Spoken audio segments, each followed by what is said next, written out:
teoryang kung saan tayo ay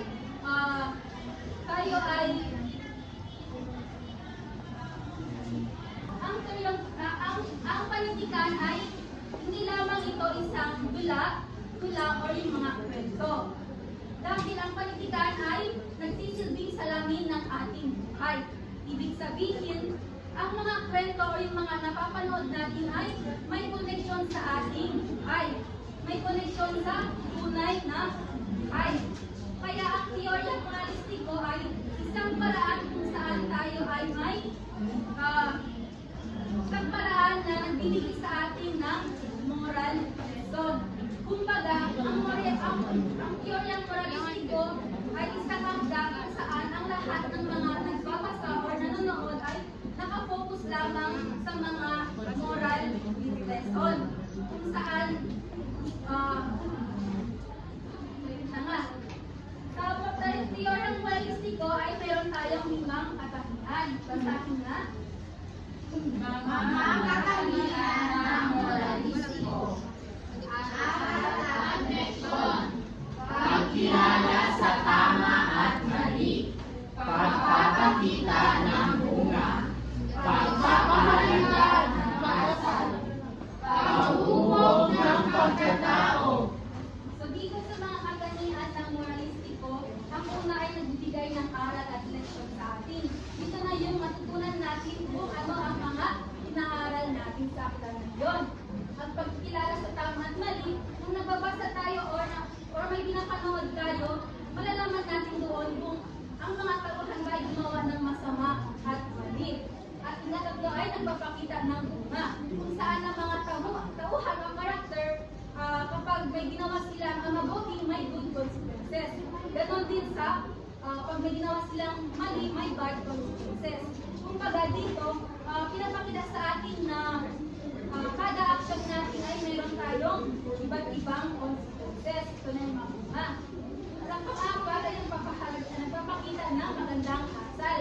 Like tulad na lang ng pagiging tapat, pagiging honest, at ano pa ba yung pwede niyong makita na magandang asal sa mga kwento or pinapanood niyo? Mapagbigay teacher. Pagtulong, meron pa ba? Wala na.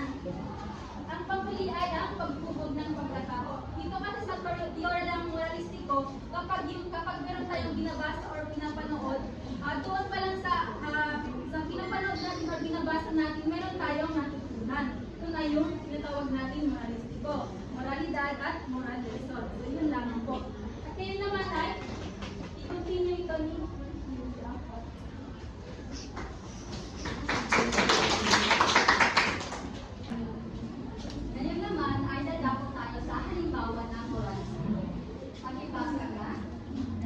pagsusulikap at pagtanim ng mabuting asal.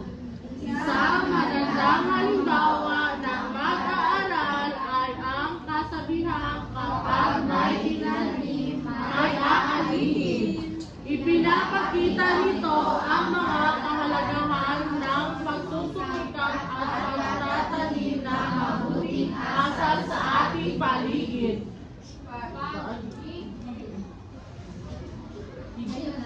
Kung tayo ay nagtatanim ng kabutihan sa ating mga nagawa at salita, ay tiyak na ito ay babalik sa atin ng may mas malaking halaga.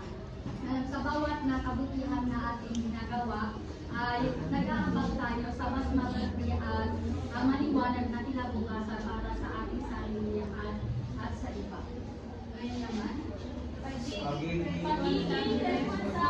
Sa tao at kalikasan, higit na mahalaga ang pagiging responsable, hindi lamang sa ating mga sarili, kundi pati na rin sa kapaligiran. sa simpleng pag-aalaga sa kalikasan at ang pagtulong sa mga nangangailangan ay nagpapakita tayo na meron tayong malasakit sa mas nakararami. Kung magdidesisyon din tayo sa buhay ay kailangan isipin natin ang mga epekto nito at kung malamang nakaka-epekto sa iba at sa mundo ay dapat lahat ng mga desisyon natin sa buhay ay dapat may mga kabilihan na dito. At sa mga halimbawa din katulad ng paulat, tulad ng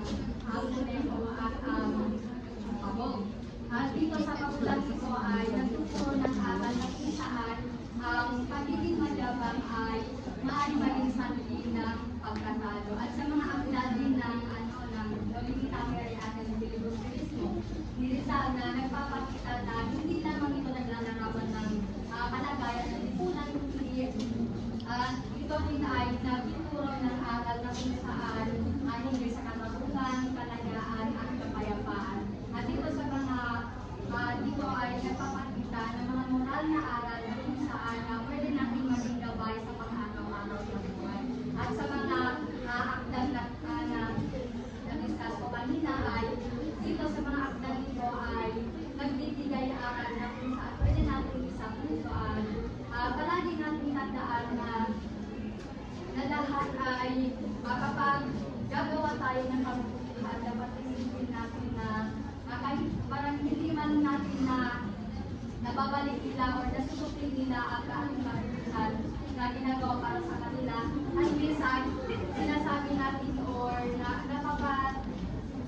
napapakita natin yung mga kabutihan natin sa kanila. Dahil dito sa mundo ay ang mas importante pa rin na meron tayong mga kabutihan na may ipakita sa iba.